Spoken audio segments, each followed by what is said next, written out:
The rain rolled in as a low, grey wall over Shipbreaker Bay, and before its first curtain of droplets hissed against the ramparts of Storm's End, Gendry Waters, no, simply Gendry now, had been at his anvil since dawn. Each hammer fall rang a clean, living note across the courtyard, and the half-Y-formed blade beneath his calloused hands brightened with every strike, scattering sparks that leapt like fireflies in the mist. The keep smelled of salt, wet stone, and furnace smoke, and to Gendry it smelled of possibility. For 2 days he had worn a lord's doublet of heavy black velvet quartered with gold, the crowned stag sewn upon a field of Baratheon yellow. Yet the old leather apron still fit his shoulders better than any brocade, and the weight of a hammer felt truer in his palm than the ornamental short sword Davos Seaworth had pressed upon him after the Queen's decree. Titles, like steel, would have to be beaten into lasting shape. He paused only when Clydas, the steward's lank son, skidded across the slick flagstones with a satchel of scrolls hugged to his chest. Clydas bowed too low and nearly lost the lot of them, but Gendry caught the topmost parchment before it kissed the mud. Crimson wax bore the crowned stag and the direwolf entwined, royal seal of the Queen in the north and the King consort of the south. Gendry had stared at that twin sigil so often in the last moon turn that his pulse no longer spiked at the sight, but the import never lessened.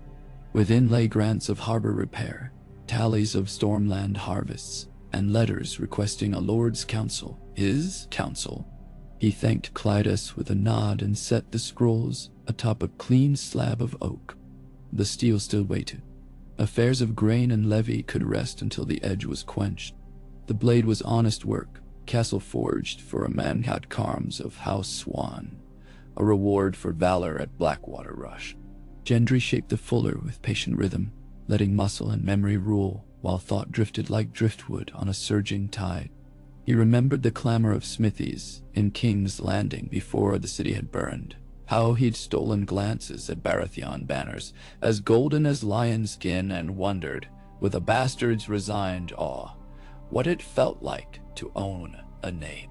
Now the smiths of King's Landing whispered of him, Lord Gendry Baratheon, Lord of Storm's End, Lord Paramount of the Stormlands by decree of Queen Sansa Stark and King Jon Snow.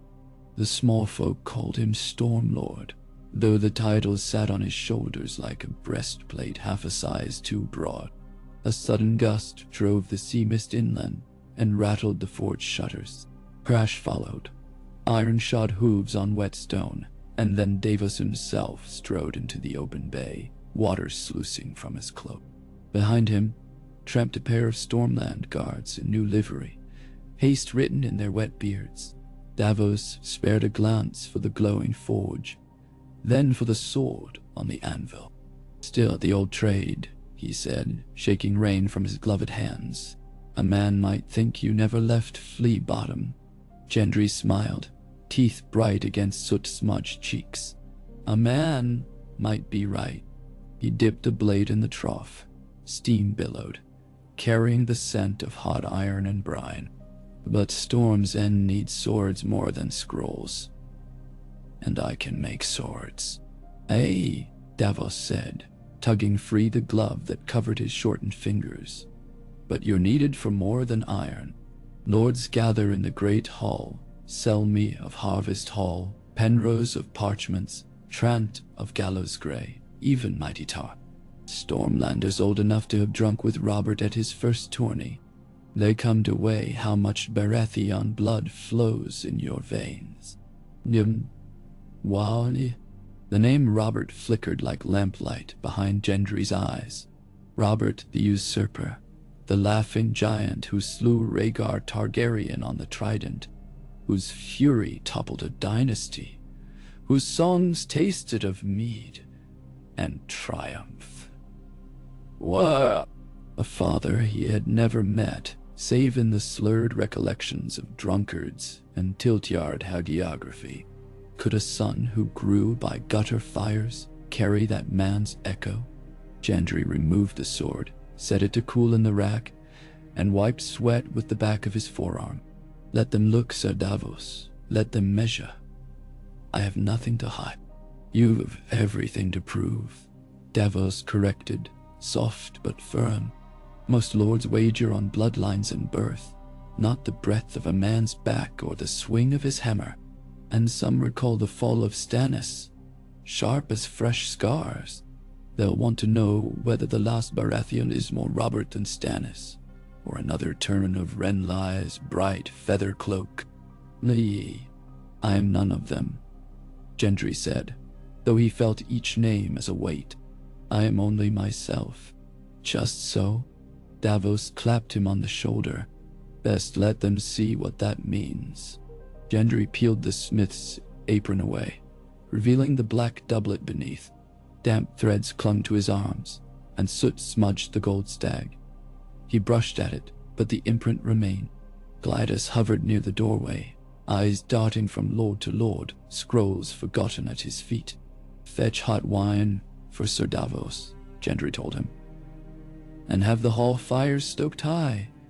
Stormlords shiver, worse than river lords when the bay wind blows. Glydas bobbed and fled. Gendry followed Davos across the courtyard, rain pattering against new mended walls. Masons in Baratheon livery labored over broken crenellations left by Dragonflame in the War for the Dawn, chisels ringing through the drizzle. Gendry nodded approval, though every strike of stone reminded him of coin spent. From royal loans measured in golden dragons, from coffers he had yet to fill with Stormland grain or tariffs on passing ships. Inside the castle's belly heat greeted them. Tapestries burned with torchlight, scenes of Orys, Baratheon driving Aegon's enemies before him, of Lionel Baratheon, raising storms and after the wrath of the gods, own storm, of Robert crowned before a cheering throng. The lords gathered beneath those woven tales. Some wore austere browns, some gaudy silks, but all eyes cut toward Gendry as he and Davos entered. Lord Selmy stood first. Silver hair framed a face of runneled bronze, his back a soldier's, rigid despite years. Storm's End welcomes its rightful master, he proclaimed, voice carrying above the crackle of hearthfire. Others rose slowly, as though testing the strength of an unfamiliar bridge. Penrose inclined his head. Lord Trant stroked his whiskers. Lady Alice Tarth, tall as any man except Gendry, offered a knight's salute, fist to heart. Yet not every nod held warmth. Lord Caron of Night Song leaned on his carved staff, expression shuddered. Royce Buckler studied Gendry as if cataloguing flaws in iron. Old grudges hovered like ravens on an empty gallows, oaths broken to Renly, loyalties bought by Lannister gold, Stormland pride wounded by wars of succession that had emptied keeps and tombs alike. Davos took a step forward, clearing his throat. My lords and ladies, he amended, glancing at Aelys Tarth, Queen Sansa Stark and King Jon Snow, by the powers vested in the crown of the Six Kingdoms, have declared Gendry of House Baratheon the legal and rightful heir to Storm's End. By royal seal, and in the sight of gods and men, the line of Orys Baratheon is restored. The decree— No need, Lord Selmy interrupted. We have read the decree. His pale eyes fixed on Gendry. Words on parchment weigh less than the tempest you must tame, my lord. Stormlands break soft hearts, and we have seen softer crowns topple. Tell us, do you mean to rule from the forge? Nuadan. Murmurs rumbled. Gendry felt the hush a heartbeat longer, then stepped forward until lamplight gilded his face, and rainwater gleamed along his jaw. I mean to rule with my whole strength, he said, voice level as an anvil. The forge taught me that steel becomes true only after heat and hammering. The Stormlands have been hammered by war, famine, winter's long night. Now we temper. He spread scarred hands. Storm's End mends ships that shelter in the bay. We will open her docks to yours. I will levy no war tax this year. Grain from Massey's Hook and Tarth will fill every cellar, knights and small folks alike. Roads will be patrolled, thieves hanged, widows fed, and any man or woman who takes up hammer or hoe in service of Storm's End will receive fair coin. He paused to let the words settle like cooling steel. But know this, we forge ourselves as well. I invite any lord who questions my resolve to the yard. Bring your sword or your hammer. I will meet you with mine. Silence, and then a deep chuckle. Lord Penrose shaking his shoulders in mirth. Lady Alice Tarth's smile flashed white as sea foam. Even Dour Karen's lips twitched. In that tempered quiet, a spark caught. A hush not of doubt, but of dawning curiosity. Davos dipped his head, prouder for the restraint than the bravado. Gendry sensed it too. Winters were beaten back by warmth, and men by confidence. He would give them that and more. The assembly adjourned to feast on venison, barley stew, and oysters hauled fresh from the bay. Hall tapestries rustled beneath draughts, while musicians coaxed soft strings. Gendry took his place at the dais, unaccustomed to height. Yet often he found his gaze drifting to the lower benches where guards and squires laughed over trenchers. That laughter he understood, the gilded jests of nobles less so. Between courses, Lord Salmi approached. Robert's shoulders, he observed, eyes appraising. But you have your own manner. That is well. Too many ghosts prowl these halls. He laid a thin-vined hand upon Gendry's arm. Take counsel from those who bled for this land, and you may find more than loyalty. You may find hope. Niru Prani. Later, as moonlight slanted through rain-streaked arrow loops, Gendry stood alone upon the battlements. The sea below churned black and silver. Somewhere across those waters, islands smoked from Greyjoy raids, and the Reach whispered of squabbles for a childless seat, and Dorne eyed the north with wary cordiality. A realm stitched back together by fragile threads. A Baratheon revival could strengthen the fabric, or tear new rents if the thread proved too coarse. Wind roared around the tower, tugging his cloak. He remembered Arya's laugh, brittle and bright on the deck of a ship bound for lands uncharted. He wondered whether she sailed now beneath a stranger moon, knife in hand, refusing any banner but her own. In quiet moments he had imagined her beside him as Lady of Storm's End, but that dream felt forged of tin, easily dented. Still, her voice lingered like heat in quenched steel. You're not Ironborn or Dragonseed, Gendry. You're good, be that.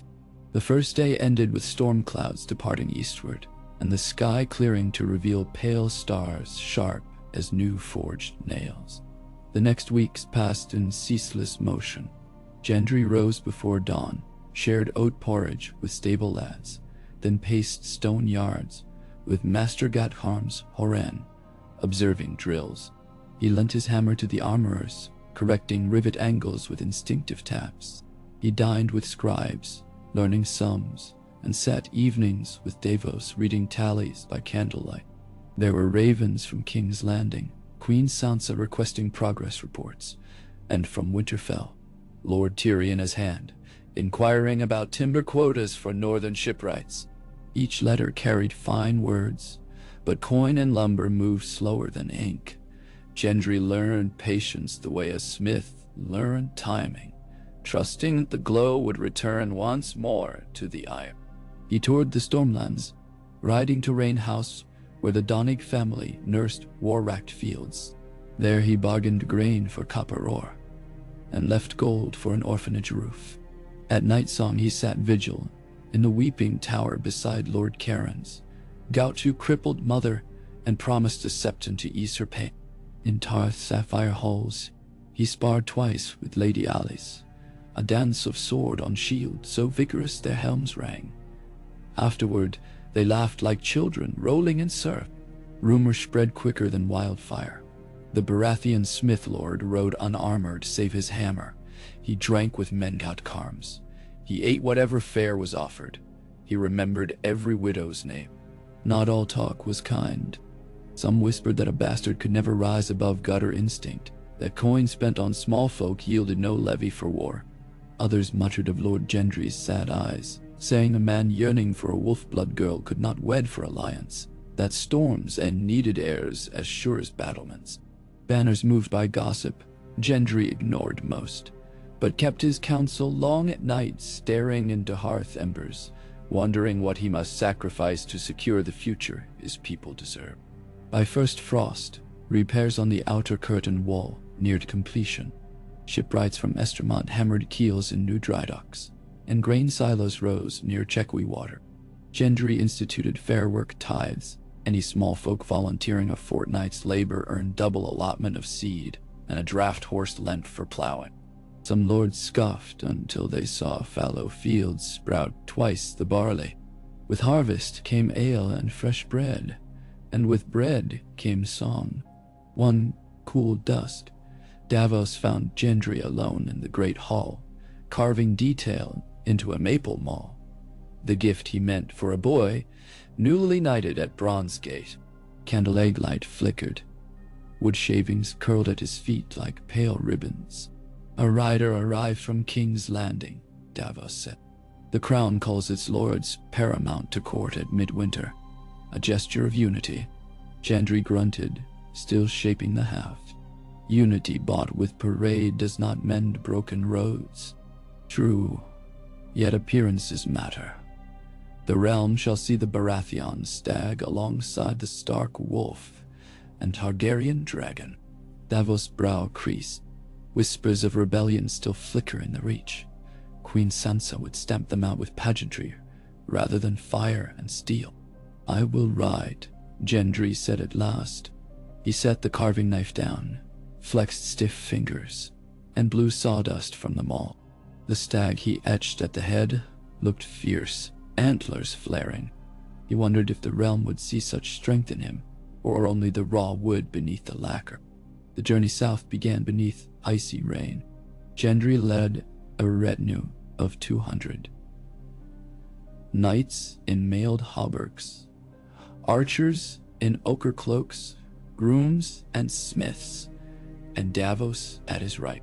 As they wound through Blackwater Rush lowlands, villagers emerged to cheer. Some shyly offered jugs of cider, thanking the Stormlord whose men had repaired nearby levees. Each cheer stoked the small, steady fire in Gendry's breast. This was not Robert's thunderous acclaim, nor Renly's theater of colored streamers. It was quieter, built of roofs unleaking and bellies unempty. King's Landing rose ahead, a different city from the one Daenerys Stormborn had set aflame. The Red Keep's new towers bore scaffolds like cobweb, and charred streets had been cleared for plazas where lemon trees grew in tubs. At Mudgate, Gendry's column merged with caravans from the Vale and Dorne, banners rippling in soft winter sunlight. Golk saluted, and horns announced their arrival. Inside the Red Keep's throne room, the dragon pit's shattered stones yet visible beyond arched windows, Queen Sansa and King Jon received each lord in turn. Gendry knelt on fresh-laid marble vined like storm clouds and felt the eyes of a court that once would have spit on his ragged boots. Queen Sansa's smile held warmth. King Jon's clasp on his forearm held brother's steadiness. Rise, Lord Gendry Baratheon, Jon said. Storm's End stands strong again, because the crown stood with me. Gendry answered, loud enough to carry, and he saw ravens of rumor take flight. Storm's End and Winterfell forged more than oaths. They forged camaraderie. Opposition would find the steel well-tempered. Festivities consumed days, tourneys of arms and song, feasts where Dornish arbor wine flowed, and a masked ball in the Godswood where children laughed beneath heart-tree lanterns. Gendry endured silken compliments from ladies and measured politeness from Harlequin lord. He sparred thrice in the tilt-yard, wielding a tourney hammer whose gilded stag drew cheers. Yet he never unhorsed a challenger with the cruelty some expected. Instead, he offered each defeated knight a hand up, earning nods from hedge knights who recognized honest chivalry. One evening after dusk, as musicians chased slow steps through a maze of candles, Gendry withdrew to the ramparts overlooking Blackwater Bay. Twin moons silvered the dark water. Beside him appeared a small figure in breeches and an embroidered jerkin. Too many titles for a smith, Tyrion Lannister observed, sipping wine. Yet you wear them like a man who expects them gone, come dawn. Should I wear them differently? Gendry asked. A wise man treats titles as armor, useful but heavy. Tyrion's mismatched eyes glinted. The small council hears ravens of restless Tyrell cousins seeking sovereignty. The realm needs houses who remember loyalty greater than pride. Your Stormlands stand crucial. My people stand first, Gendry said. Put them first, Tyrion mused, and the realm will follow. He tipped his cup. May the Baratheon stag learn to bound without stumbling. Winter winds carried faint scents of pine sap and distant snow. Gendry leaned on the parapet, thinking of Smith's tools replaced by ledgers, of feasts layered atop repurposed agony. He could almost hear Robert's roar in the stones. Would you brood like Stannis? Drink like me? Preen like Renly? Or shape yourselves new horns? A chill passed, and he answered the ghost in silence. I will forge my own way. The dawn after the conclave's closing, the royal pair convened lords in the council chamber, once used by kings stretching back to the conqueror. Maps spread across oak tables, trade routes, grain stores, naval patrols. Queen Sansa's quill traced supply lines. King Joan's gloved finger settled on the Shield Islands, still reeling from Ironborn raids. The Stormlands once fielded the realm's finest fleet, Jon observed. Lord Gendry, can your shipyards bear new keels by springtide? Gendry measured twice in his head before speaking. We can launch 4 galleys by the Maiden's Day, given pine from the Kingswood and iron from Tarth, 10 by harvest's end. See it done, Jon said, his dark eyes warm. You've the realm's gratitude. Coin flowed on the back of that promise. Gendry returned to Storm's End with not only gold but with seasoned shipwrights from Driftmark, saltalled oak logs from the Arbor, and the crown sanctioned to commission a flagship christened Fury Reborn. The name sparked music in every Stormlander hearth. Robert's warhammer reborn in plank and sail. Boys dreamt of sea spray and glory. Old men nodded over dice games, murmuring that the stad's shadow lengthened once more. Yet revival demanded more than ships. Gendry's next decree outlawed the selling of orphans into servitude, a custom overlooked during lean years. He founded the Hammerhall Academy within Storm's End's outer ward, where any child could learn numbers and letters, funded by a copper from each barrel of ale sold in the keep's markets. Lady Alice Tarth pledged teachers. Lord Selmy donated sheep parchment. Skeptics called it a luxury. But within months, messengers carried drafts of well-kept accounts back to their lords. Scribes trained at Hammerhall found patronage. Knowledge, like steel, gained value with sharpening. Spring breathed across the Stormlands on salted breeze. Fields trembled with green. Newborn foals kicked in paddocks. In every village, antler pins carved of driftwood began to appear on cloaks, an emblem of loyalty revived not by edict, but by quiet gratitude. Still, storm clouds lingered beyond horizon. Raiders from the Stepstones harried gullies near Weeping Town. Pirates flew false Baratheon banners to plunder Dornish spice ships, hoping to tarnish the stag. And in the Reach, banners bearing golden roses fluttered over private musters. One soft twilight, Davos found Gendry pacing the rookery tower beneath cooing ravens.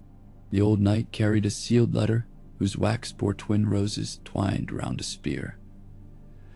House Tyrell's cadet line. They invite you to Bitterbridge for a grand tourney, Davos said, holding it like a snake. Prize is a maiden's favor, and 5,000 golden dragons. Rumor says Mace Tyrell's nephew styles himself Defender of the South. None. 5,000 dragons buys grain for 3 winters, Gendry admitted. But suspicion narrowed his eyes. Their coffers deepen by luring fools, or they test resolve, Davos cautioned. Show strength, and talk of southern sovereignty may die quiet. Gendry took the letter, turning it between scarred fingers. He could all but feel the hammer's haft call him to the lists, see banners snapping in hot reach wind, hear crowds roar at the bastard smith who would prove more thunder than rumor. Yet each stride from Storm's End risked the work left mid-strike. He pictured the academy, the half-built hull of Fury reborn, the widow's granary he promised to inspect come morning light. He looked to Davos, who awaited no command, loyalty already forged. "Send a raven," Gendry said, voice steady. "We thank the Reach for its gracious invitation. Yet Storm's End must see to rebuilding walls that protect more than pomp. Perhaps, when our harvest stands secure, we shall cross lances for sport." Davos smiled beneath grey beard, spoken like a lord who has measured the steel and found the edge. Moon tipped silver across Blackhaven rooftops as they descended the stair. Far below, waves drummed ancient rhythms. Gendry paused on the final step, breathing salt-laden dark. "Do you think it ever ends, Davos? The proving?" "No." Davos' answer was gentle. "And may it never. To rest on a name, even a good one, is to dull the blade. Better to keep swinging." Gendry nodded, then laughed, a sound still rough but freer than any who had heard Robert's roar might have expected. "Then let the forge never cool." And so the work continued. Months turned like the sweep of a whetstone, sparks of conflict flashing yet never catching flame. For each threat found Storm's End, readied by vigilance and anchored by purpose. When pirate sails blackened the horizon at Cape Wrath, Gendry's new galleys drove them into shallow reefs, cutting off escape. When a pox-blighted sheep flocks near Fellwood, healers from Hammerhall rode with tinctures and barley cakes, halting famine before it flowered. And when rumor reached of dragon eggs stirring in distant Valyria, Gendry listened, yet did not chase wonders. His kingdom was here, in every nail bracing a widow's roof, in every child tracing letters shaped like antlers. On the eve of the second anniversary of his legitimization, a hush settled across Storm's End's courtyard. Hundreds gathered beneath garlanded torches, knights polished bright, small folk in freshly mended cloaks, lords shoulder to curious shoulder. A dais stood before the great hall doors, draped in stag-embroidered silk. Gendry ascended in plain black leather, no jewels save the smith's ring Davos had commissioned. A circle of iron banded with gold, as unpretentious as the hand that wore it. Beside him stood Lady Alice Tarth in the gleam of storm-glass armor, Lord Selmy bearing the ancient 200 of his line. Davos Seaworth with ill-knit fingers curled over the mast cut from his smuggler's ship. Torches crackled. Rain held off as if out of respect. Gendry surveyed the throng. He saw the boy whose roof he had repaired, now tall enough to shoulder a training spear. The old woman who baked bread for soldiers during the famine, her smile tooth-gapped yet fierce. The young maester from Hammerhall wiping ink-stained hands on his robe. Lives bound not by fear of his hammer, but by faith in its swing. Words rose unbidden, yet he let them temper in his chest before speech. "Stormlanders," he began, and the hush deepened to reverent silence. 2 years passed. I arrived with nothing but a name given by royal decree. A name, like raw iron, means little until forged. You have been my furnace. Your labor, your trust, your unyielding hearts have beaten Baratheon iron into new shape. We stand tonight not just to honor a house revived, but a people unbroken. Nurses. He reached for the smith's hammer, Robert's warhammer recast thinner, sleeker, inscribed with the words Fury forged. Lifting it, he turned so torchlight gilded the stag etched upon its face. This hammer will hang above the gates of Storm's End, not as a threat of war, but as promise of protection. Under its shadow, Every man, woman, and child may claim the right to safety, to bread, to honest labor. And should any power seek to wrench that right away, whether crowned by gold or blood or whispered lie, we shall meet them as the sea meets the storm, with unbroken fury. Cheers erupted, deep and rolling, taking his breath. He felt the sound like forger heat on his skin, and for a moment Robert's ghost smiled behind his eyes, no longer daunting, but proud. Fireworks, Stormlander invention of sulfur mined near Shipbreaker Cliffs, splintered sky into white chrysanthemums. Below, musicians struck drums, minstrels plucked lutes, couples whirled under banners, children chased sparks. The Lord of Storm's End descended the dais without guards, melting into the crowd. He drank spiced cider with fishermen, clinked mugs with sellswords who had taken Stormland vows, and knelt to study a child's clay stag, nodding approval at the sturdy hooves. Davos watched from the stairs, arms crossed against a night grown unseasonably warm. Selmy stood beside him, white hair aglow against pyre-bright sky. I once saw Robert leap a tourney railing to dance with small folk, Selmy recalled. It bent the nobles' noses sideways, but the commoners loved him the more. Love that comes easy goes easy, Davos said. Gendry's earned each smile tenfold. Selmy grunted assent, then eyed the younger man weaving through the milling throng. A good lord learns the measure of his people. A great lord lets them measure him in turn. As midnight neared, Gendry returned to the forge one last time. The fires were banked, but embers pulsed. He hung fury forged upon wall hooks, hammered long ago by smiths whose names history had forgotten. A fitting tribute, steel honoring those who toiled unrecorded. He wiped soot from the hammer's head, then from his palms, and stood back. Quiet settled, broken only by distant revelry. In that hush, he heard a memory. Arya's voice, quick as arrow flight. Be good. The words no longer admonished, they guided. To be good was not to be soft, nor meek, nor blind to threat. It was to swing the hammer so each blow rang justice, not domination. It was to temper fury with mercy, but never let either dull. Gendry drew a slow breath. Tomorrow would bring ravens, petitions, disputes, perhaps warnings. Ships needed masts, roads needed cobble, lords would bicker and pirates would raid.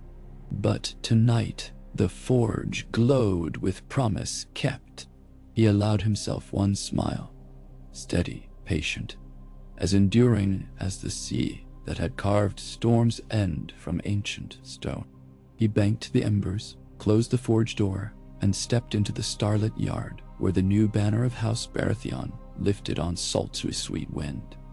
A crowned black stag on gold, antlers sharp, hooves poised mid-stride, not charging to endless war, but heralding the dawn of something sturdier than fear. The Stormlands would endure, not because one smith became a lord, but because a lord remembered the worth of every hand that grasped the hammer beside him. And as long as that memory burned, the Baratheon revival would not merely echo the thunder of the past. It would forge a future neither storm nor shadow could undo.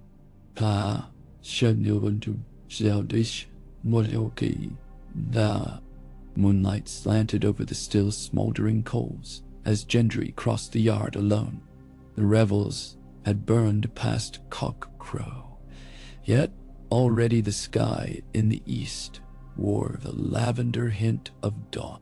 A gull cried from the sea-wall, wings ghost pale against paling stars, and the first of Storm's End's scullions shuffled from the kitchens, tugging cloaks tight against the chill. Gendry acknowledged them with a nod, though his thoughts roamed far beyond breakfast fires. The celebration of the night before lay in his memory, like heat that lingered in metal fresh from the quench. Warm, resonant, but fleeting. Steel cooled, hearts cooled if left untended. Duty was a hammer that struck unceasing. He climbed the narrow stair to the battlements where salt wind stung his cheeks. Below, The new wharfs of Shipbreaker Bay jutted like ribs from the shoreline, lanterns guttering in the dawn breeze. Workers already moved, tiny shapes hauling ropes, scaling mast frames, calling to one another with the clipped cadences of men who trusted the day's tasks would earn them meat in a pot come evening. The sight steadied Gendry as nothing else could. Celebration passed, but work abided. Behind him, soft footfalls approached. Davos emerged, cloak snapping like a sail. The old knight's eyes were bloodshot, but lively with satisfaction. "Couldn't sleep," he said, settling beside Gendry. "Old bones keep sailors hours.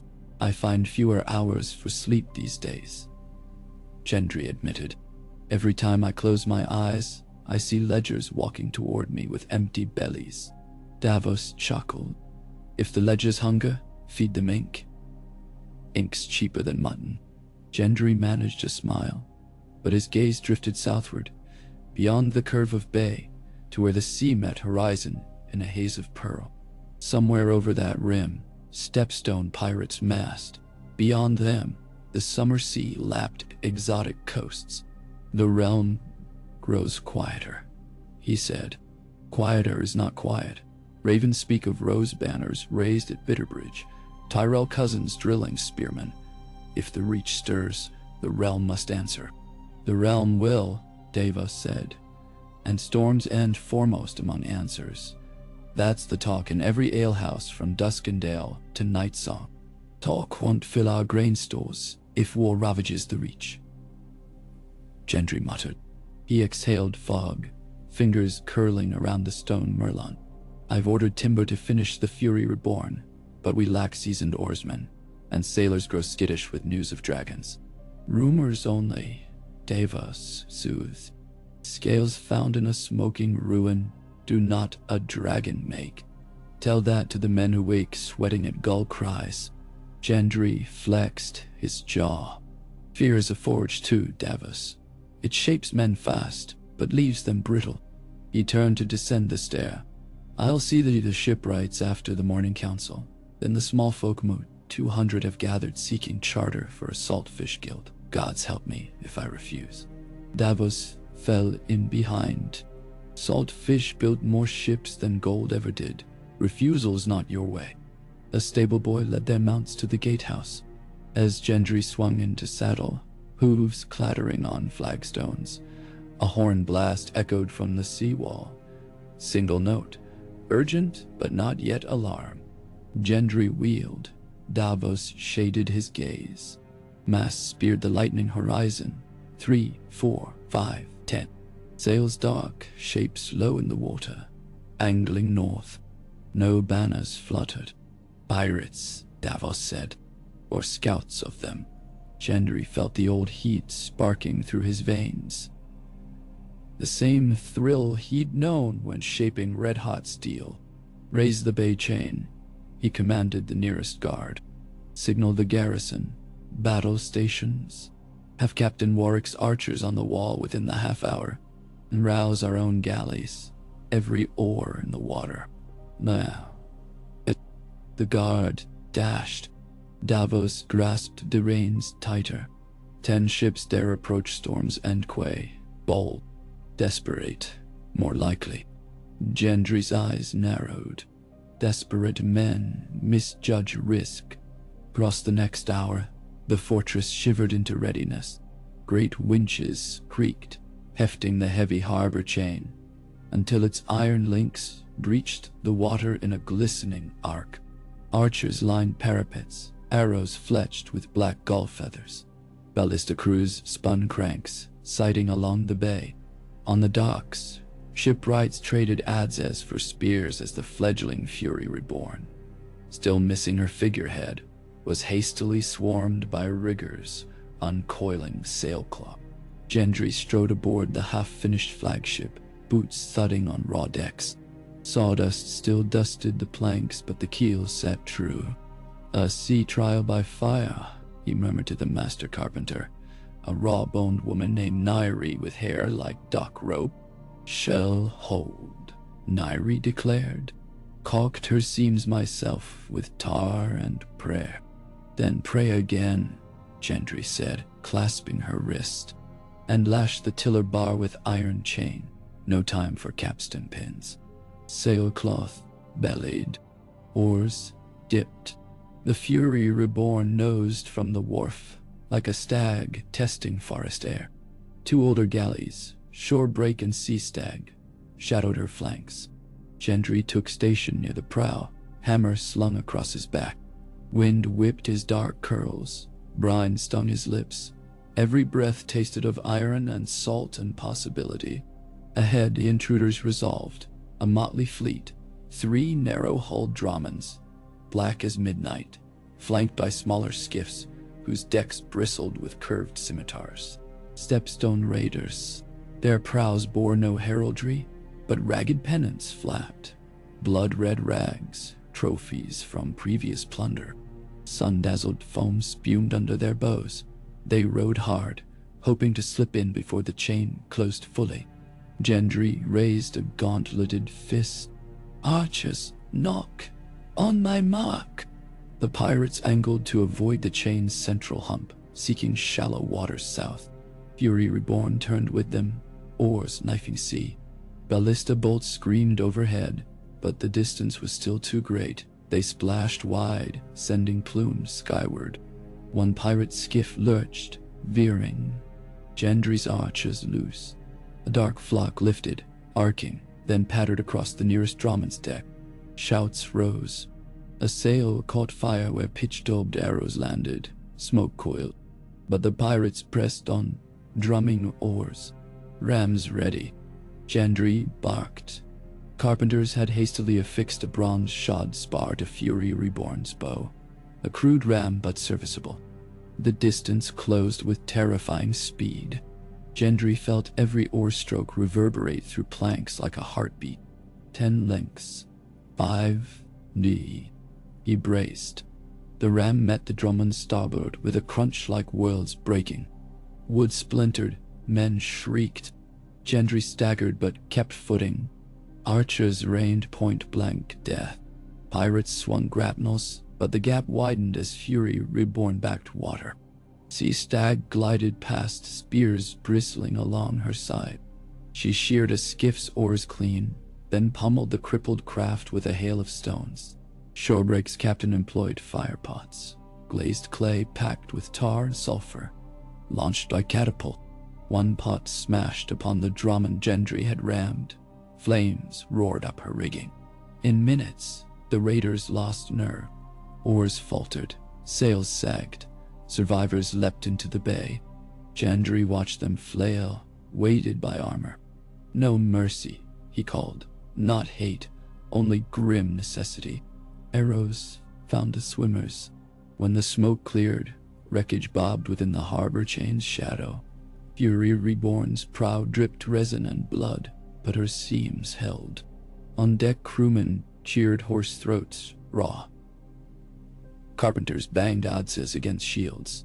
Gendry lifted his hammer high, the same forging tool he had carried since Flea Bottom, and the cheer crescendoed. Davos stood at the transom, sea spray on his beard. "A fine christening, my lord." Gendry tapped the haft against the rail.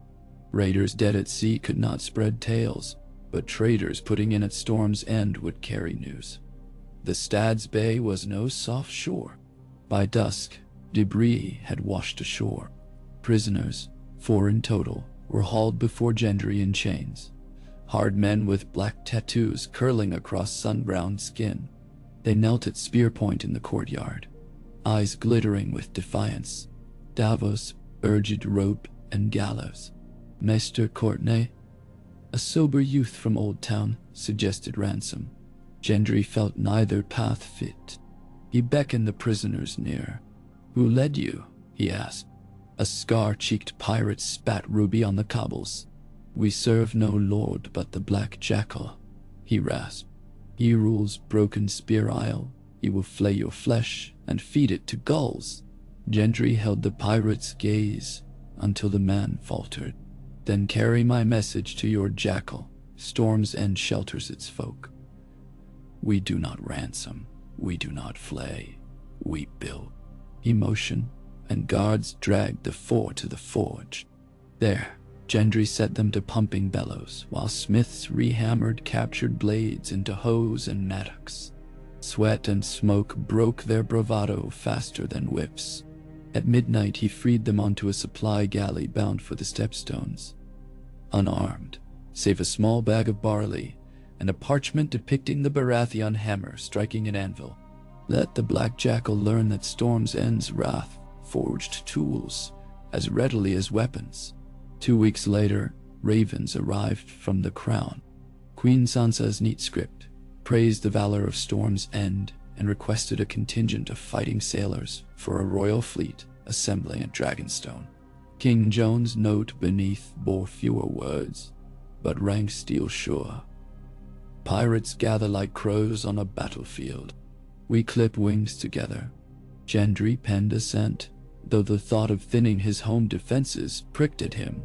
Still, unity demanded sacrifice. 50 of Fury Reborn's finest rowers shipped north 2 days later.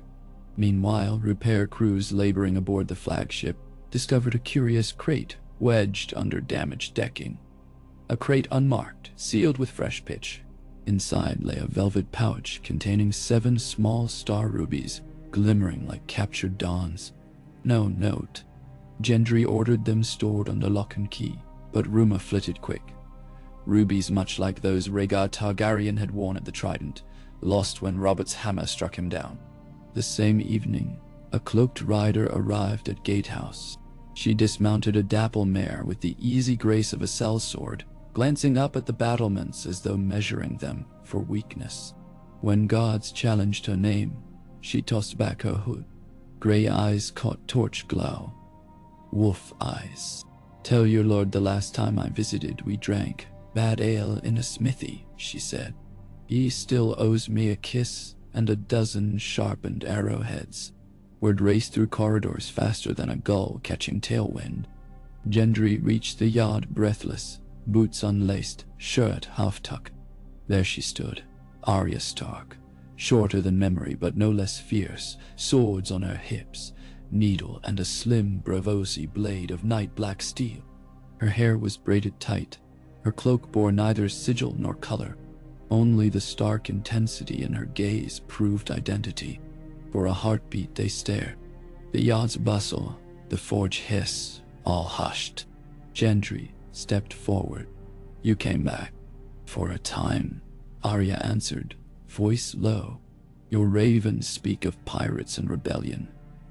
Seemed more exciting than watching turtles on a Summer Isles beach. He tried a grin, but it wavered.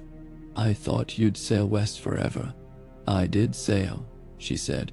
Sailed until maps ended, but every horizon holds another. Her eyes flicked to his hammer, and every smith needs someone to test edges. He laughed, tension loosening like cooling wire. Storm's End can use both our trades. Come, eat, warm yourself. They walked beneath archways where lamplight painted their shadows, exchanging tales and murmurs of Arya's voyage past broken Valyrian ruins, of sea spray on Dragonstone cliffs, of silent stars over uncharted waters. She spoke of savage typhoon nights when masts cracked like dry bones, and island natives whose tongues clicked like pebbles. Gendry spoke of shipyards rising, of harvest fairs and saltfish guilds, of schismatic lords and stepstone threads. Their words meshed like gears long parted yet crafted for the same machine. At supper in the lesser hall, he dismissed retainers, leaving only Davos, Lady Alice Tarth, and Maester Courtenay. Candles guttered beneath gusts. Outside, thunder rolled. Gendry poured wine for Arya. She sniffed, judging, then drank. Davos raised a brow at Gendry, as if to ask whether this wolf would nest in the stad's hall. Gendry answered with a shrug, half hopeful, half wary. Lady Alice studied Arya over her cup. Your name carries weight in the Stormlands, she said. Many boys brandish sticks pretending to be the she-wolf who slew the Night King's wraith in the Battle of Winterfell. They will beg lessons in swordplay. No name. Nayoshu Shirka. Sticks break. Arya tore bread with calloused fingers. Better teach them how to move. Better yet, Davos remarked. Teach them when not to fight. Arya's smile curved subtle. That, too. The conversation shifted to politics. Arya listened, eyes sharp. When Gendry mentioned Tyrell musters at Bitterbridge, she leaned forward. On my voyage home, I stopped at Old Town. Whispers there say the Tyrell claim is a facade. The real gold comes from the Lannister remnant in Lannisport. Stripped of titles but rich enough to hire spears. They sponsor Tyrell ambitions, hoping to split Stormlands from Crown. Nay, Karithi. So Lannister claws still scratch, Davos said. We can't fight rumors with oars, Gendry muttered, nor drag out every Reach Dale lord to prove fealty. Arya tapped the table, then cut the purse strings. Sail west, seize Lannisport harbor, confiscate the treasury. No gold, no hiring. The Lion mused. Gendry blinked. A strike deep into the west. The Crown would call it aggression. Or preventative, Arya countered. A lion's den left unchecked breeds cubs. Lady Alice frowned. Storm's End has no rights in the west. But if the Crown sanctioned, Gendry exhaled. Jon would weigh the realm's stability above vengeance, and he'd question Baratheon motives. He rubbed the back of his neck. We need certainty before steel. Arya shrugged. Certainty's a feast for slow eaters. Wolves starve waiting. That Daemon, as you still malmus by, the swindle rurstay. Anaja to go. Dentru. Dansha. By sudden and decisive. What if we test the Tyrell muster in the Reach? Send emissaries bearing trade charters, offer Stormland's grain in exchange for oaken horses. If they accept, rebellion falters. If they refuse, their intent shows clear. Nyolisir. Yan, what a noshis. I'll go, Arya said at once. Nameless envoy may slip places a lord cannot. Gendry shook his head. You'd scare them to sense by merely breathing. Then let them fear truth, she said, eyes blazing. Davos cleared his throat. Permit a middle road. Lady Alice commands respect. Her father's line, married into Tyrell blood twice generations past. If she rides with a modest envoy, Tyrell cousins may host her for courtesy's sake. Meanwhile, he glanced at Arya. Our she-wolf may travel beneath different colors, sampling docks and taverns for deeper tidings. Gendry met Arya's gaze. A silent accord passed between them. Danger shared was bond renewed. So be it, he said. Envoys depart in 3 days. The next morning, dawn iron gray, Gendry stood before a line of volunteers. 20 knights led by Lady Alice, 30 men-at-arms bearing stag and sapphire banners, and 6 scribes to record chart. Arya watched from shadows, already garbed in drab merchant gray. Her hair braided differently, her cheek shaded with ash. She looked half her age, a wisp to vanish in crowd. Gendry clasped Lady Alice's forearm. Bring back proof, friend or foe. Then to Arya, softer. Bring back yourself. I always do, she said. A ghost of a grin. Then steel eyes shuddered. She mounted a dun gelding and melted into the column as it wended through the gate. 3 days stretched into 7. Ravens from the envoy reported courteous receptions, banquets of roast swan and song, as though the Tyrell cousins played hosts of high chivalry. But beneath each flowery seal, Maester Courtnay deciphered caution. Compliments too polished, hospitality timed as though rehearsed, hidden scaffolds behind lovely tapestry. They expect eyes, Courtnay mused. They perform for them. On the 9th night, rain hammered slate roofs. Gendry pored over maps in his solar candle stubs, weeping wax. Davos dozed in a chair, chin on chest. A sudden clatter broke the hush, shutters banging open, cold gale breathing through. Gendry started, but the figure stepping from the sill silenced him with finger to lips. Arya's cloak dripped black. Her boots left muddy crescents on rush-strewn floor. She tossed a bulging purse onto the map by dyed. Coin spilled, half-dragon minted gold, minted with lion's head. Found this in the Bitterbridge keeps counting room, she whispered. Paid to Tyrell, cousin Sir Quentin Flowers, by Lannisport Consortium. For levies acquired. There's more. Ledgers, lists of sellswords, bound to assemble at a place called Apple Hall. Come first full moon. Gendry's pulse quickened. Proof enough. Davos roused, blinking bleary eyes. They plan open revolt. Soon. Arya nodded. Apple Hall sits near Mandor Ford. Easy march to King's Landing once spring floods recede.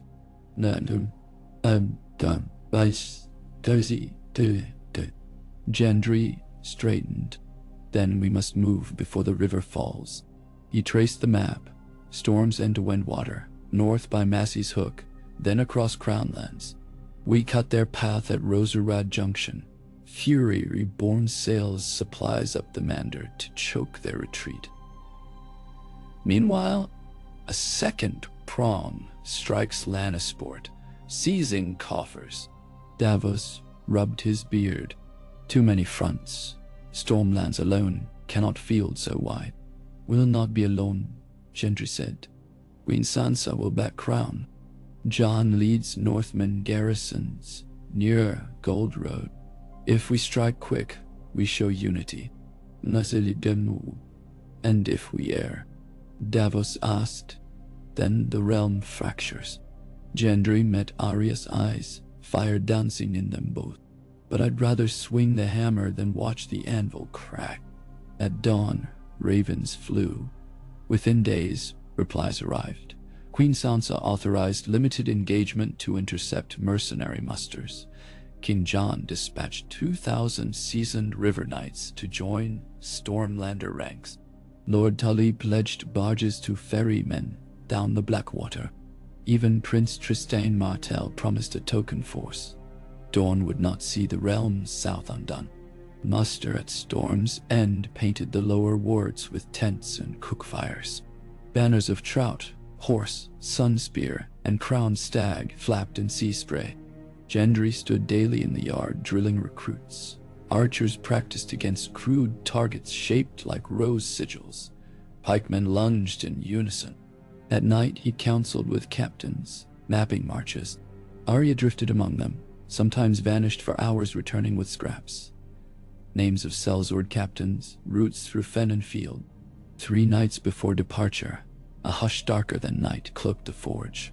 Gendry worked alone, shaping a short-hafted warhammer of dense black steel, lighter than his forging hammer but deadlier in swing.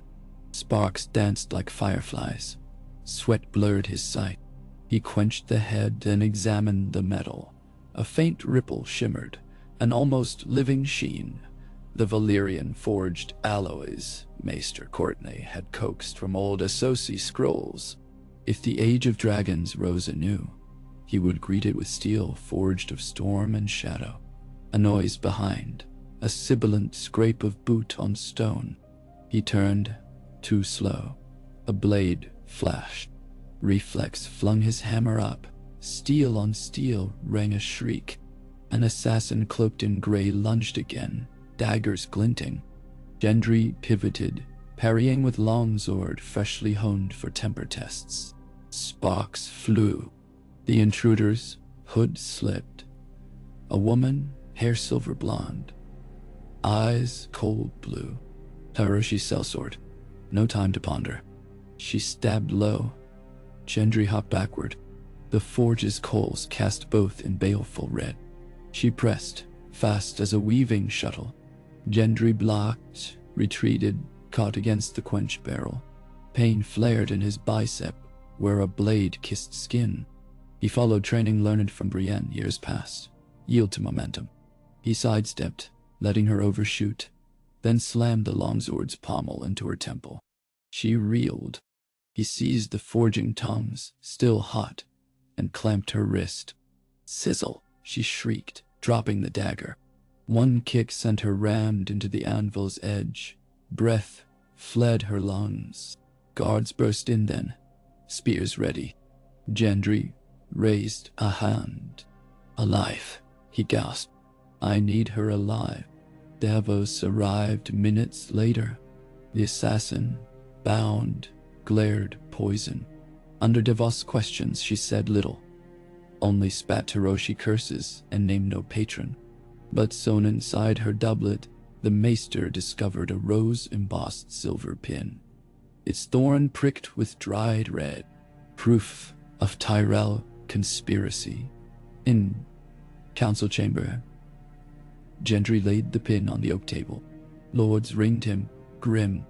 They stab in shadows, he said. We answer in daylight. We march tomorrow, not 3 days. Riders flew through sunrise mists, banners streaming. Columns tramped roseate, hooves drumming earth still soft from winter thaw. Fury reborn sailed with tide, holds packed with grain, lumber, and arm. The realm watched. Small folk along the road waved, though fear etched their faces, fear of war's returning claw. Gendry led from the van, Arya ghosting flank scouts. Davos commanded supply. Lady Alice Tarth's knights formed vanguard shields.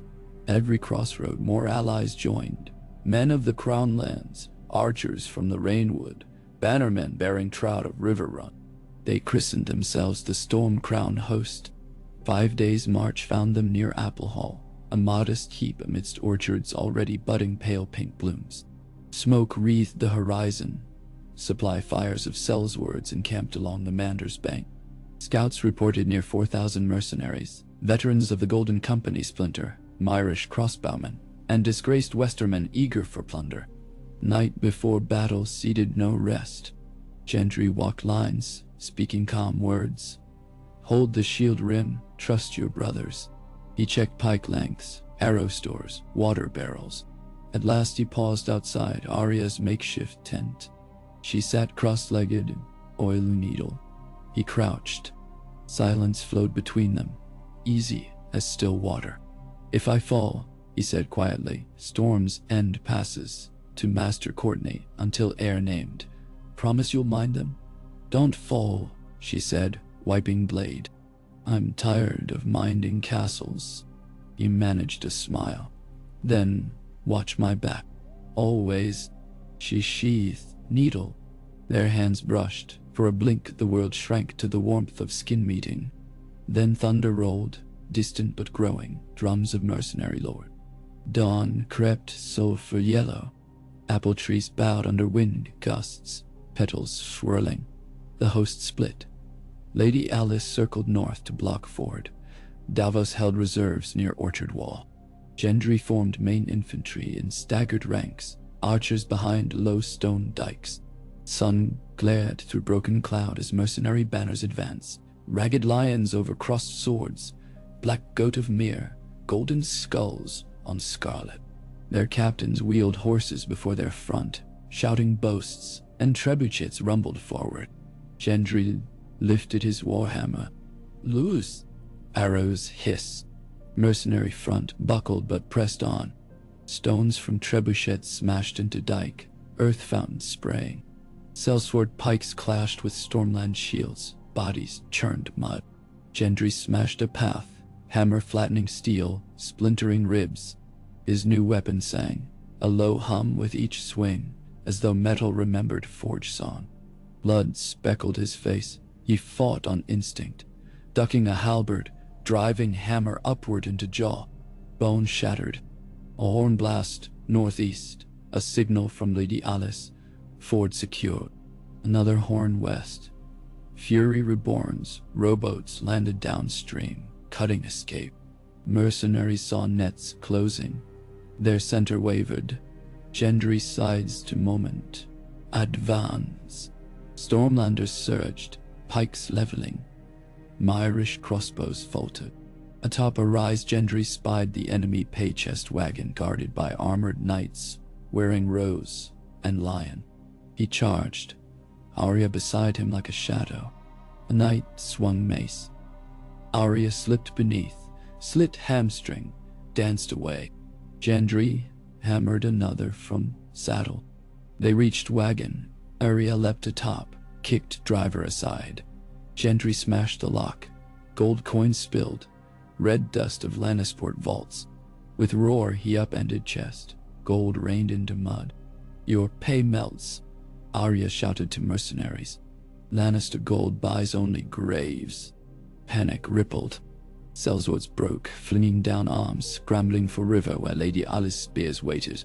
Battle ended not with a final clash, but a slow hush. The hush of coin, clinking in mud, of groans, of banners sagging. When tally taken, Stormcrown host lost fewer than 200. Mercenaries counted near 1,000 dead, twice that captured. Among the prisoners, Sir Quentin Flowers, Tyrell Pretender, wounded and sullen. Gendry confronted him in orchard shade. You raised arms without crown leave, Gendry said. Quentin spat blood-flecked apple pulp. The realm needs true Southron rule, not northern cunts on a dragon throne and bastard smiths wearing stag crowns. None to the GENDRY. Arya's blade pressed to his throat before Gendry spoke. He stayed her with a look. Leave us a moment. She hesitated, then stepped back. Gendry crouched. Do you know what forgery is, Sir Quentin? You take base metal, plate it with gold, pass it for coin. He picked a spat mud coin, but once stripped, all see rust. He flicked the coin. It struck Quentin's breastplate with hollow clink. Your rebellion is forgery. Rust beneath gilding. And the realm will see. That night, in view of assembled Stormlanders and captured mercenaries, Quentin Flowers was beheaded. Gendry spoke no fiery speech, only witnessed justice. His hammer reversed into the ground like a sober banner. In the days following, Gendry met with the small folk of Applehall, promising lenience in grain stores. Orchards unmarred would still bear fruit come harvest. Widows would receive coin. The Sellsword remnants offered choice between dungeon or labor rebuilding village palisades, largely chose work. When ravens carried word of victory to King's Landing, celebrations ignited. Queen Sansa dispatched royal justiciars to oversee Reach settlements. King John summoned lords to ratify new charters ensuring Stormland's shipping rights along men. Quietly, a decree followed. All Lannisport gold confiscated for crown debts. Lannister remnant compelled to swear renewed fealty or face exile. Gendry returned to Storm's End riding beside Arya. Road dust coated armor. Crows circled overhead, scavenging fields where skirmishes had flared. On a ridge they paused, looking down upon the castle's pale towers glowing in sunset. Gendry breathed salt wind. Home, he said. For now.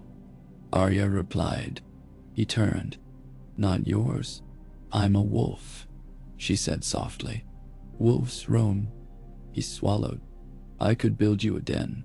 Her eyes warmed, flickered pain, then steeled. Aeon is safe, but wolves hunt. She touched his scarred hand. I'll come again, when the storms call. He nodded, though a hollow opened in his chest. Then Storm's End will keep for you.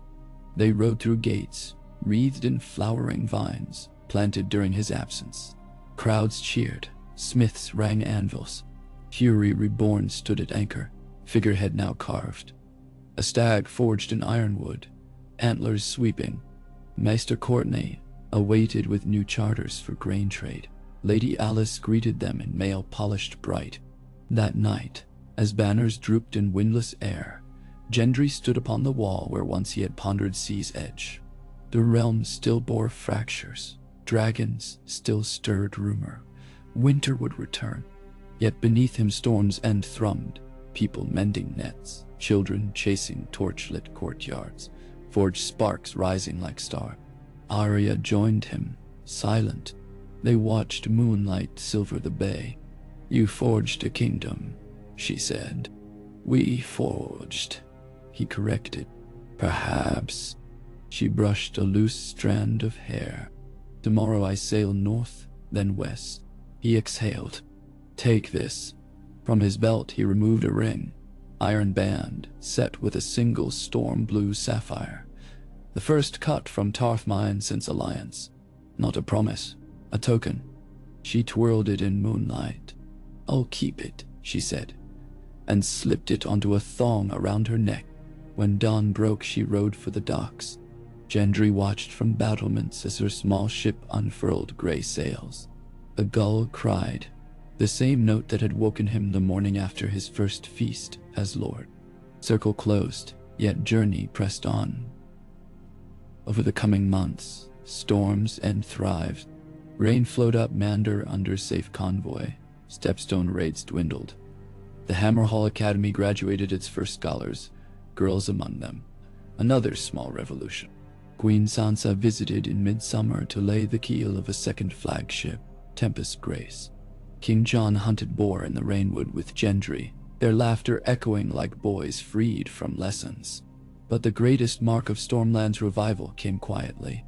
On the anniversary of the Applehall victory, the small folk mooted beneath the gatehouse, presenting Gendry a banner of their own making. A crownless stag chasing a sunrise, stitched by fisherwives, dyed with onion skin and woad. They called it the Dawn Stag, symbol of hope before storms. Gendry ordered it, flown beside the crowned stag, the past and the future sharing the same wind. He thought of Robert's hammer, of Stannis' stern command, of Renly's bright pageantry. He had taken sparks of each and forged new alloy. Not flawless, no steel was, but tempered to purpose.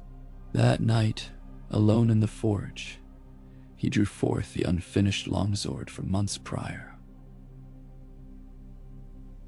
The one once intended for a man-at-arms. In the glow of coals, he chiseled words along fuller, fury tempered by mercy. Then he quenched it, sparks showering like constellations. When it cooled, he placed it on a rack where any who entered might see. For storms would come again. In Westeros they always did. But for the first time since Robert's wine-soaked youth, the Stormlands had a lord, whose hammer knew not only how to strike, but when to rest, and whose heart knew not only how to burn, but how to endure.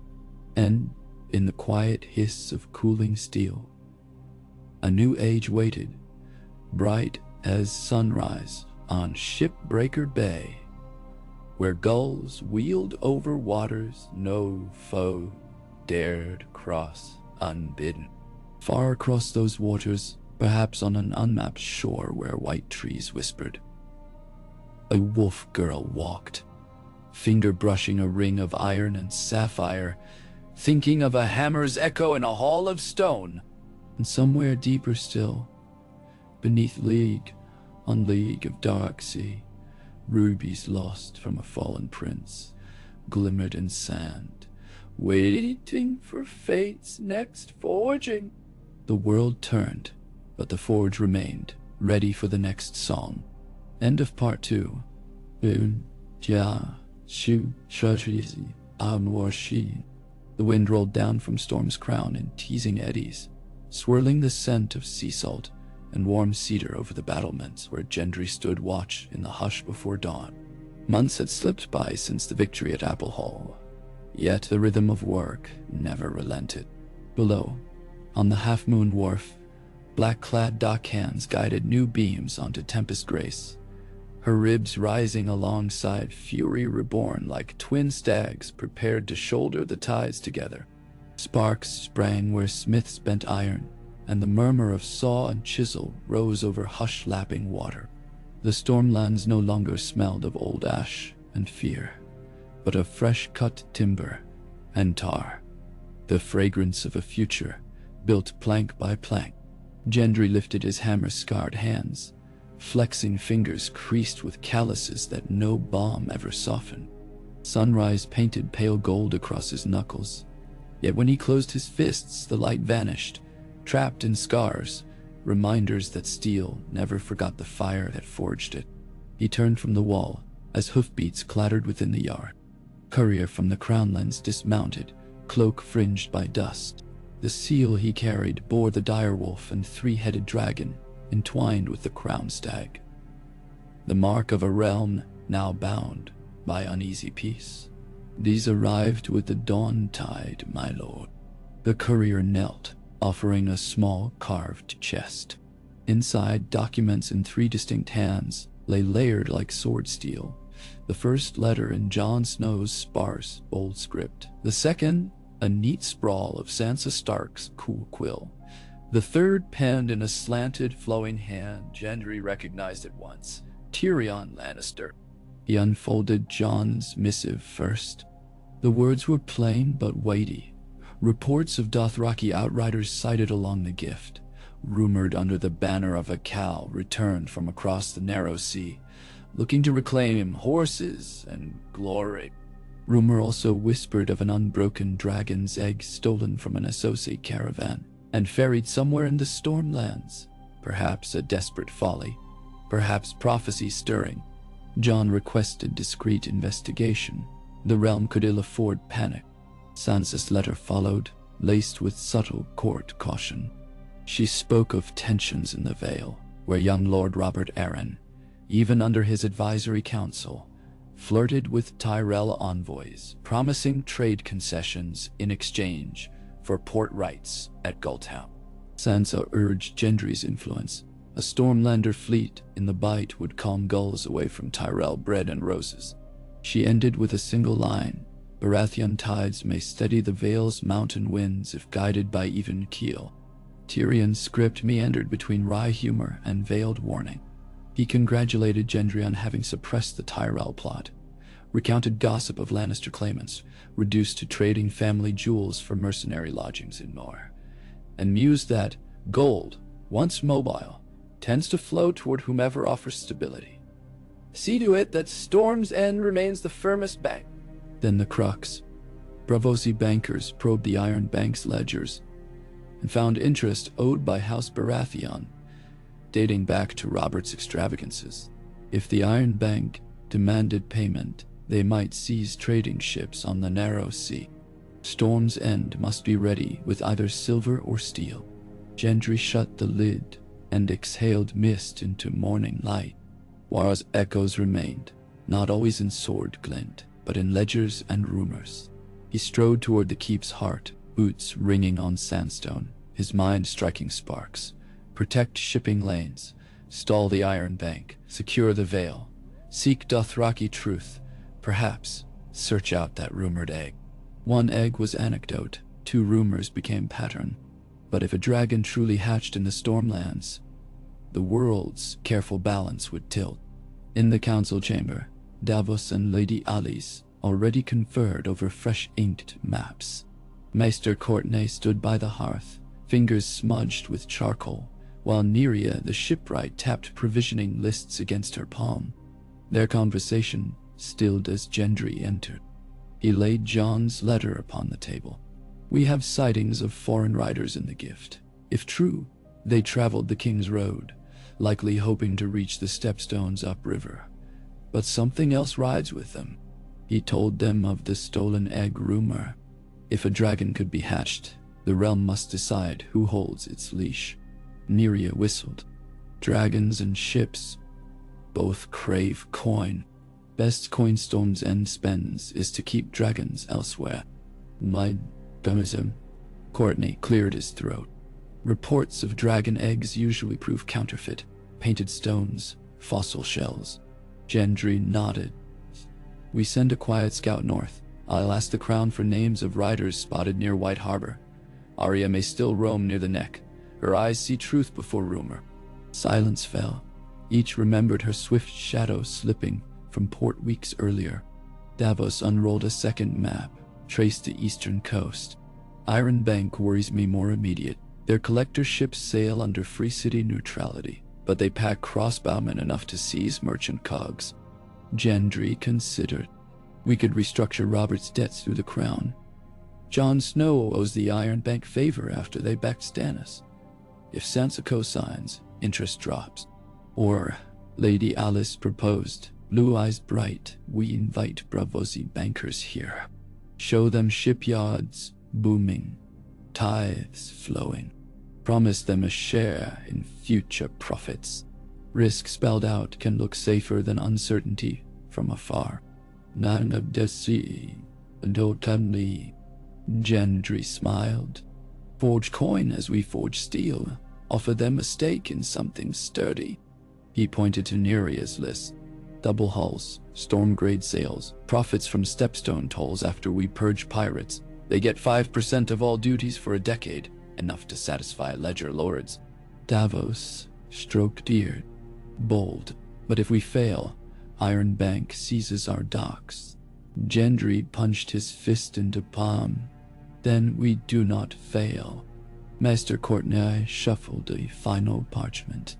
About the veil, Raven from Lady Royce claims the young lord grows enamored of brazen promises. She suggests a demonstration of strength, perhaps a tournament at Gulltown sponsored by Storm's End. Show Robert the realm. Supports his rule, not manipulates. Neria raised an eyebrow. Tournaments bleed silver near as quick as war, but loyalty quicker, Lady Alice said. Let the Vale see Stormlanders joust beside Vale Knights, River Lords, even Dornish spears. Tyrell honeyed words wilt in overshadowing grandeur. Gendry's hammer-calloused fingers drummed the table. We host the tournament. Fury Reborn leads escort of knights and merchants north along coast. Tempest Grace tests her masts on same voyage. We invite Braavosi emissaries to witness our might, and we quietly seek the truth behind the dragon egg while our banners distract. The council concurred. Courtney drafted letters, Davos lined supply wagons, Neria scheduled keel checks. By dusk Raven sped under storm-painted clouds and the yards rang with preparations. 3 weeks later, a flotilla slipped from Shipbreaker Bay, Fury Reborn at the fore, Tempest Grace beside her, and 5 sleek cogs bearing tourney lances, salted beef, casks of cider, and a dozen Braavosi emissaries lured by promises of profit and spec. Gendry, armored in black and gold, stood upon Fury's forecastle. Lady Alice commanded Tempest crew. Davos captained logistics aboard a cog christened Oath's Anchor. Courtney remained at Storm's End to govern and meet with Iron Bank envoys should they arrive early. Their voyage north proved swift. Westerly winds filled sails, and dolphins danced before the bows. Yet on the third night, crimson storm clouds obscured the moon, and a strange hiss cut across the waves. Gendry, sleeping in his cabin, jolted awake to urgent bell clangs. He rushed to deck.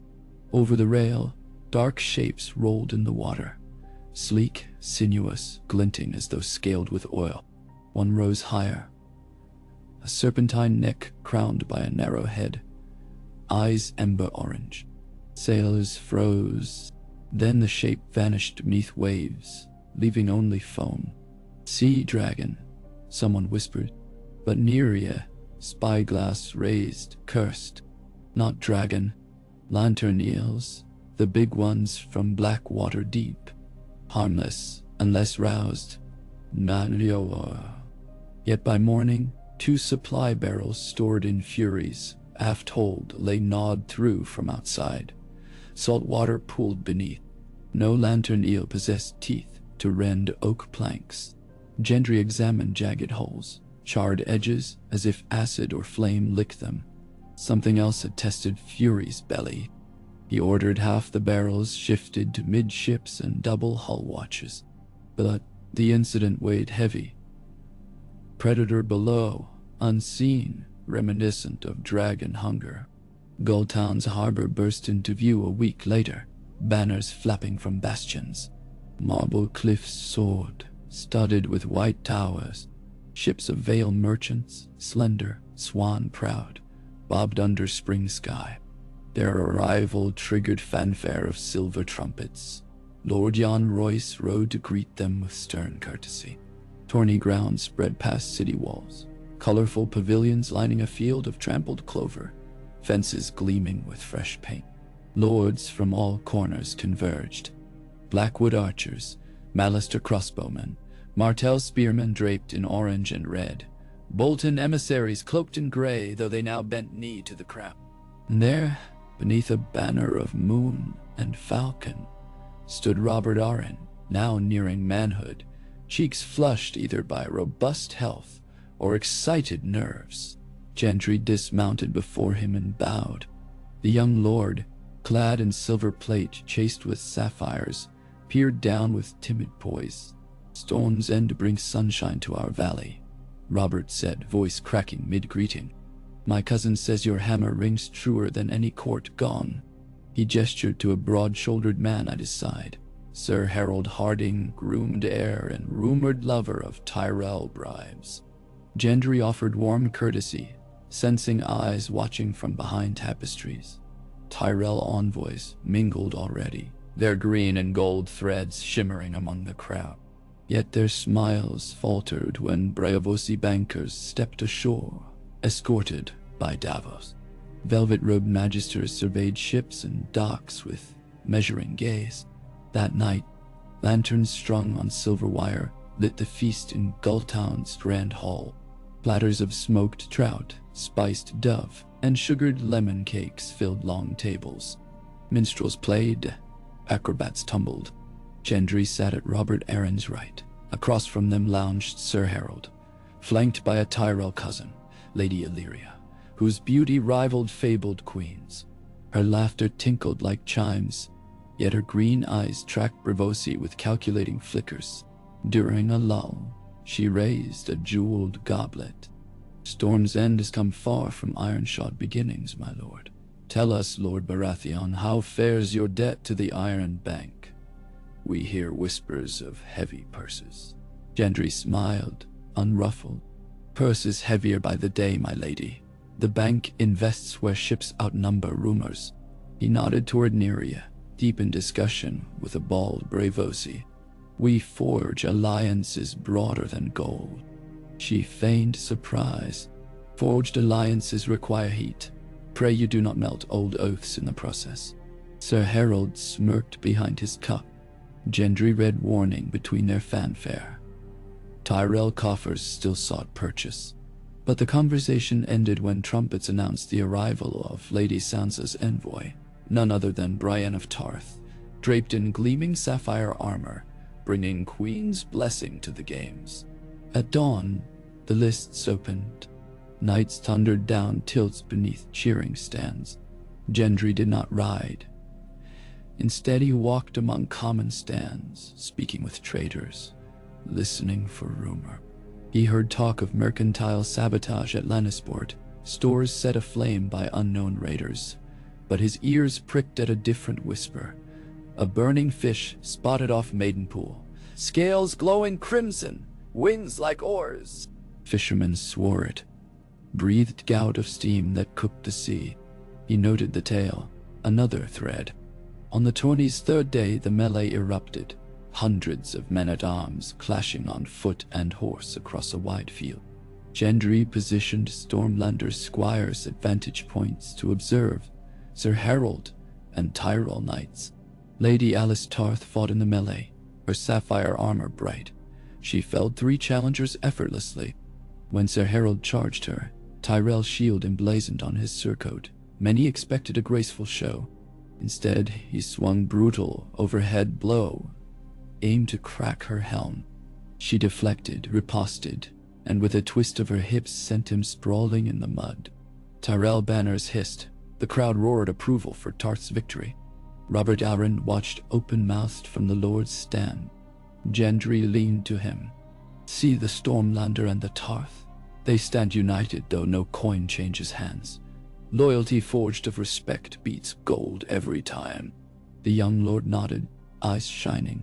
That night, Robert announced the Eyrie would accept Crown's oversight of port tariffs rather than Tyrell investments. Tyrell envoys departed the feast early, cheeks tight. Bravosi magistrates took note. Gendry hosted them aboard Fury Reborn next morning, showing ironwood beams, steel-ribbed hulls, and neat logbooks forecasting profits. Magistrate Bellico, a hawk-nosed man, asked bluntly, "What secures our return if storms sink these hulls?" Gendry opened a hatch to reveal hold, packed not merely with cargo, but with smelter molds. "We mint debt tokens here, redeemable at Storm's End forts for grain or timber, equal to coin value. Should ships sink, land goods cover. Should land burn, ships trade abroad. Diversify risk, secure returns. Non, Sir Didiu." Bellico stroked gold-threaded beard. "You sound like a Bravosi." "I sound like a smith," Gendry replied. "Iron bends best in balanced tongues." The envoy nodded slowly. Terms drafted by Dusk would restructure House Baratheon debt into a partnership, the Iron Bank receiving a % of port duties and rights to establish counting houses in 3 Stormland towns. In return, they forgave half of Robert's arrears and loaned low-interest silver to expand shipyards. But victory bred new shadows. That same night, a Stormlander scout burst into Gendry's pavilion, face blanche-white, Dodo. "Riders on North Road," he stammered. "Dothraki, 50 at least. Burning farms near Old Anchor." Gendry summoned War Council instantly. Lady Alice and Brienne stood armor-clad. Davos scanned maps. Bravosi envoys looked on with sudden interest. Scout reports confirmed. The horse lords moved swift, bearing banners of a black horse wreathed in red flame, unfamiliar sigil. They raided small villages, seizing livestock, vanishing into moonlit valleys. More unsettling, villagers spoke of a small chest the horse lords guarded jealously, never letting it touch ground. "Dragon egg," Brienne murmured. Gendry stiffened. "If they cross Vale Passes southward, they reach Crownlands in 10 days. We cannot fight open plains riders among mountains. We need cunning." Davos suggested blocking mountain passes with felled trees. Brienne proposed intercepting at ford of the Red Fort. Alice recommended ambush on narrow ridge roads. Bedri thought beyond terrain. "Dothraki respect strength in single combat," he said. "Send champion de Tordus." "Who?" Davos asked. Gendry lifted his warhammer. Protests rose, but Brienne nodded. "Take me a second. If they dishonor Parley, they face 2 giants." Night cloaked their ride through pine forest. A pale dawn found them at Old Anchor's edge, smoldering barns dotting hills. Dothraki scouts galloped into view, bows drawn. Gendry raised empty hands, hammer strapped across back. He spoke Valyrian learned from maesters. "I seek your Khal." They led him through orchard where horse lords encamped. The Khal sat astride massive brindled stallion, chest bare beneath braided beard. His khalasar small but fierce, scars glistening. The chest lay before him, bound in bronze, humming faint heat. A war lancer translated. Gendry declared, "You raid lands under the crown's protection. I challenge you to single combat. If you win, you pass free to the sea. If I win, you turn north beyond the wall, or bend knee." The Khal laughed, a thunderclap. He drew arak of black steel. Horse lords bow to no smith, yet he gestured acceptance. They cleared circle on trampled grass. Brienne watched tense, hand on sword. Dothraki circled, chanting. Gendry shed cloak, hefted warhammer, whose Valyrian alloy head glimmered blood dark. The Khal charged, arak whistling.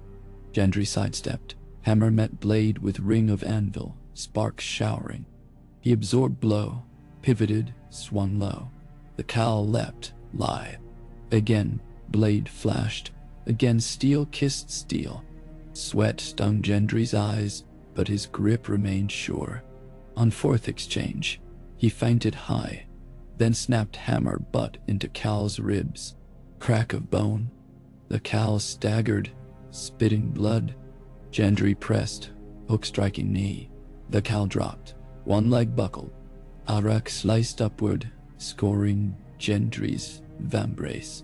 He ignored sting, raised hammer overhead, and brought it down not on skull but on Arak's hilt. Metal crumpled, the blade flew. The Cal knelt, chest heaving, blood flecking lips. Gendry pressed hammer to ground. Yield. Silence. Then the Cal bowed head. First time, a Dothraki bent knee on Westerosi soil. His blood riders, faces stricken, did likewise.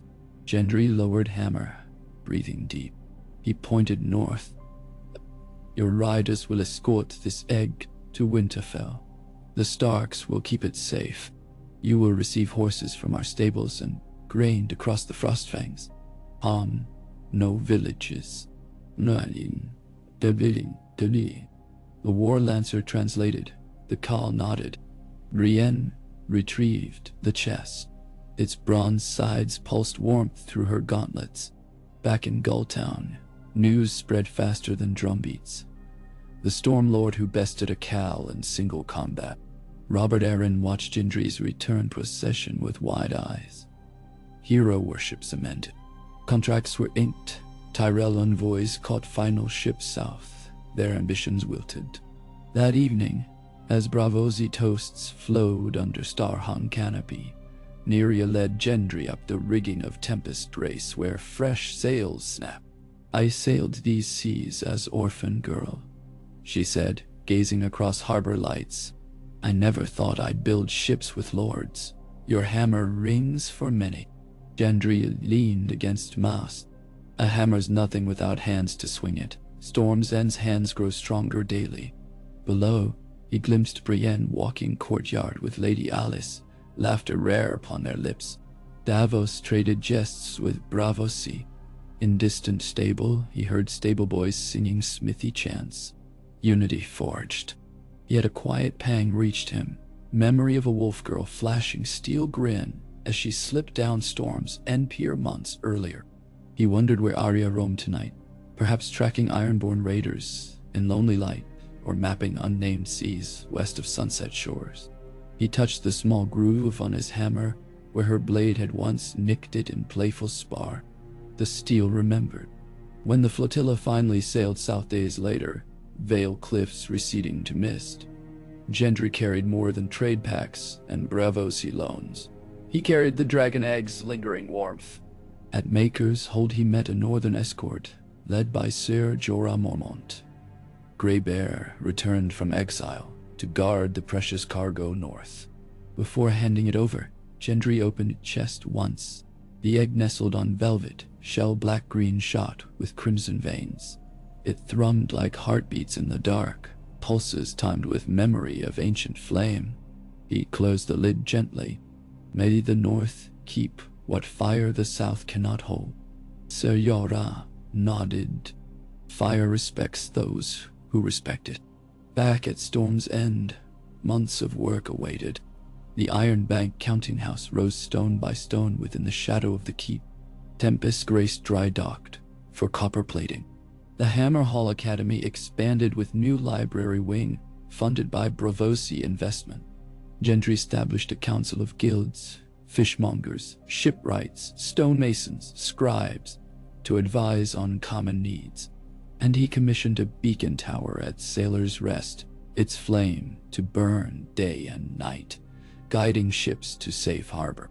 One late summer dusk, as sun spilled crimson over the bay, a narrow-beamed vessel swept in, sails gray as morning doves. No banners. Gendry rode to meet it. The gangplank thunked. A lithe figure stepped onto pier. Wolf eyes, travel-worn leathers, hair shorter now. Arya.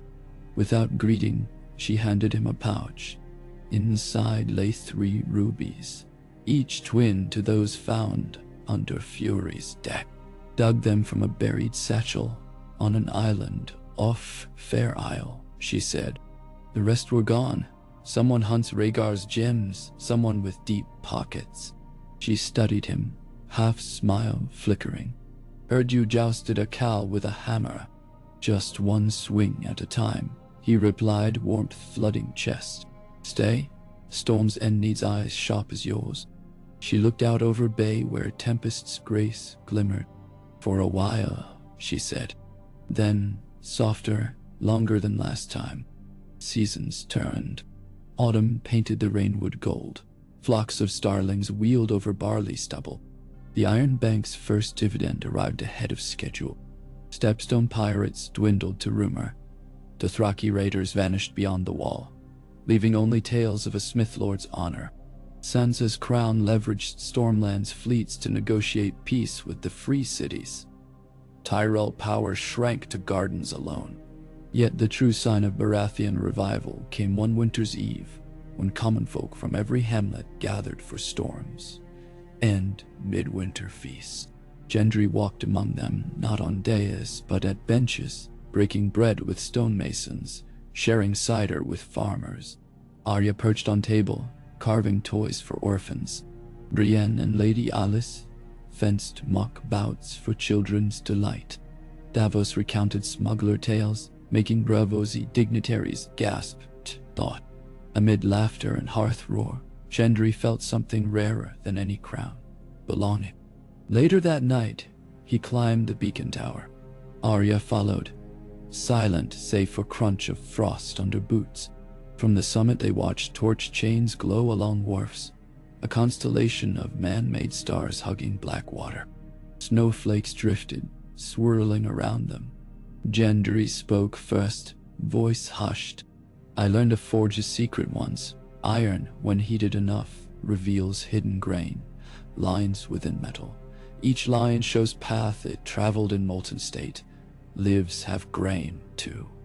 Wherever we wander, patterns guide us home." Arya touched the sapphire ring at her neck. "I wander still, but every path seems to bend toward this storm-shaped place." He turned, then carved grain beside mine. She met his gaze, fierceness softened by snow. "We'll see how the road flows," she said, but her hand slipped into his, fingers threading with surety of a blade finding sheath. From far below, bells tolled midnight. Snow whirled thicker, but the beacon's great flame roared undaunted, painting drifting flakes in molten gold. In that glow, two figures stood against dark sea, a Smith Lord and a wolf wanderer, hands clasped, eyes turned to horizon where storms and dawn mingled. And the kingdom forged beneath their watch blazed bright enough to light that horizon, guiding not just ships but hearts across uncertain waters. In the smithies, hammers rang a steady rhythm into the night, sparks leaping upward like miniature stars. The forge never slept, neither did hope. As long as steel met fire and hearts met courage, the Baratheon revival would echo beyond the Stormlands, outlasting tempests, dragons, and time itself, an anthem in every clang of hammer, every snap of sail, every howl of wolf beneath the moon.